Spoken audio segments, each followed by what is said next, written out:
I will say this, that overall, for those who are following the Johnson Street Bridge project, we are continuing to look at ways that we can discover efficiencies, save some money.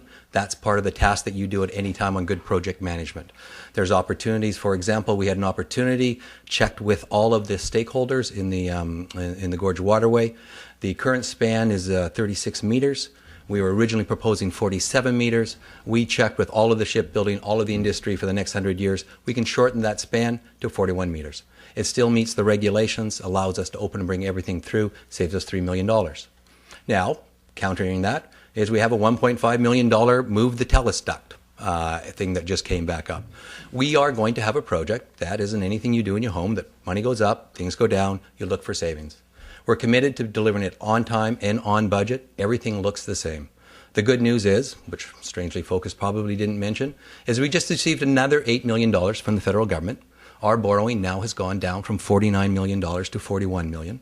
We're hopeful in the next week or two that we might get another $8 million from the federal government. It is still a shame that our provincial government did not kick into this project. We do still enjoy a good relationship with the federal government. And as we move forward, we're going to need to continue to work to make sure that those senior levels of government invest in the infrastructure. That's how we can make it affordable. That's how we can continue to deliver the quality service and the quality of life issues and still be able to afford it. I look forward to some other questions around economic development. Thank you. You know, I don't think we should take anything for granted, what's written. We should question what's in Focus. But on the other hand, there's just too much coming out. Something's wrong.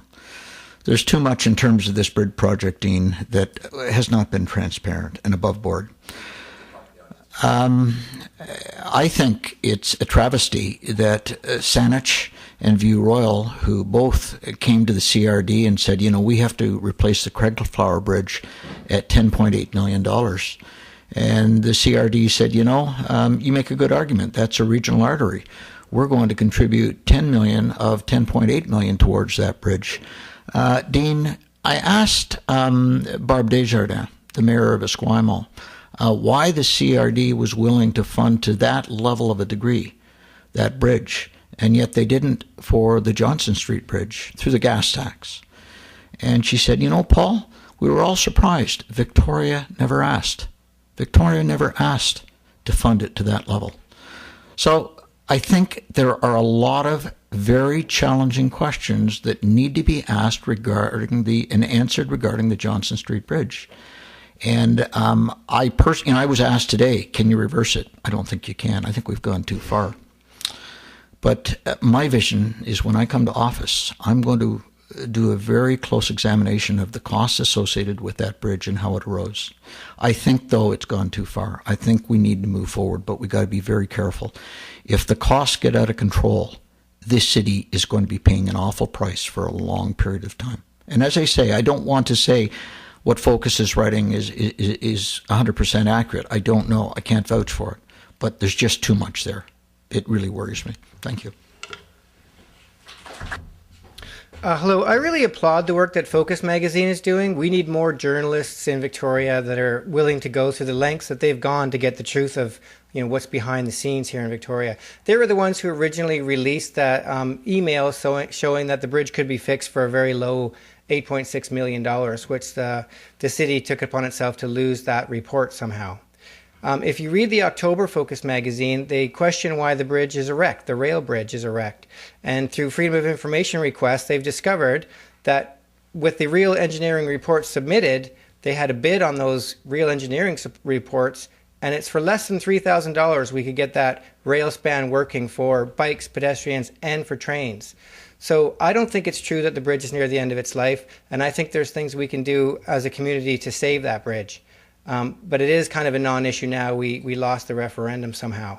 10,600 people voted for a Save the Bridge candidate, and yet somehow 11,000 people voted for a new bridge. So that's rather confusing too. But there's a lot of other costs, high infrastructure costs that are out there right now. I looked into the Harris Green fix-up, the $510,000 sidewalk we got, and I priced out the concrete, used my connections with the construction industry, and priced out a lot of the different services that would have been needed to complete that project, and I can't for the life of me bring it over $300,000. right? I've also heard a lawyer on film saying that every unit in the Rock Bay housing project costs $500,000. So that's like buying a small house in Fernwood for everybody in that unit. Now, these are things we can get under control, and we have to get under control. We cannot continue to pay money like it's growing on trees. We do need to provide services for homeless people and the hard to house, but we don't need to do it at that level where we're making billionaires out of millionaires and we're not getting the results that we should be getting if we had a more open and accountable government.